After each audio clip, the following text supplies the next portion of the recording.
मित्रांनो, तुम्ही कधी विचार केला आहे का? कोण होता तो नेता ज्याच्या चेहऱ्यावर नेहमी हसू असायचे, ज्याला मुलं फुलापेक्षा प्रिय होती, ज्याने आपले आयुष्य देशासाठी अर्पण केले? ते आपले सर्वांचे लाडके चाचा नेहरू. फुलांची खेळणारा मुलांची असणारा स्वप्न भारताचं सुंदर सजवणारा नेहरू नाव घेता अभिमान वाटतो सारा.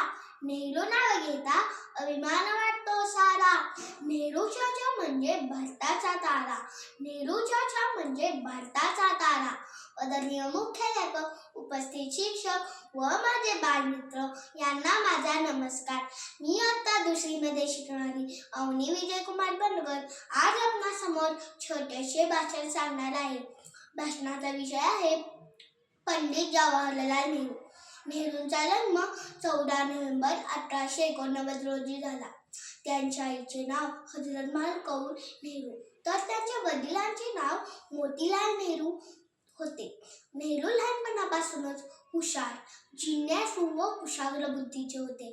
त्यांच्या व्यक्तिमत्वाचा पाया व त्यांचे धैर्य हे त्यांच्या आईवडिलांच्या मार्गदर्शनामुळे मजबूत झाले. त्यांच्या आई ह्या प्रेमळ व संस्कारयुक्त होत्या. त्या त्यांना शिकवायच्या संयम, आदर व आत्मविश्वास शिकवत. त्यांचे वडील हे वकील व राष्ट्राचे नेते होते. ते त्यांना शिकवायचे, उभा राहा, ज्ञान मिळव, खरं त्या ज्ञानाचा उपयोग समाजासाठी कर. नेहरूंना मुले प्रिय होती म्हणून त्यांचा जन्मदिवस 14 नोव्हेंबर हा त्यांचा जन्मदिवस बालदिन म्हणून साजरा केला जातो. मुलांनो, मी आज तुम्हाला नेहरूंच्या जीवनातील छोटासा प्रसंग सांगणार आहे. नेहरू जेव्हा पंतप्रधान झाले तेव्हा एका गावात भेट देण्यासाठी गेले होते. तिथे हजारो लोक जमले होते. तिथे खूप गर्दी झाली होती. त्या गर्दीत एक छोटा मुलगा हातात गुच्छ घेऊन नेहरूंना द्यायला उभा राहिला होता. खरं तो गर्दीत चेंगरला होता. मग त्याच्या हातातील गुच्छ खाली पडला. मग नेहरूंचे लक्ष त्या मुलाकडे गेले. नेहरूने लगेच गाडी थांबवली व स्वतःच त्या मुलाकडे जाऊन खाली पडलेला गुच्छ उचलून हसून म्हणाले, ही फुलं तू तुझ्या मनापासून मला दिली आहेस.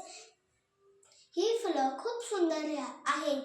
या फुलांपेक्षा तूही खूप गोड आहेस. ह्यावरून कळते की नेहरूंना मुले प्रिय होती. जय हिंद, जय महाराष्ट्र. धन्यवाद.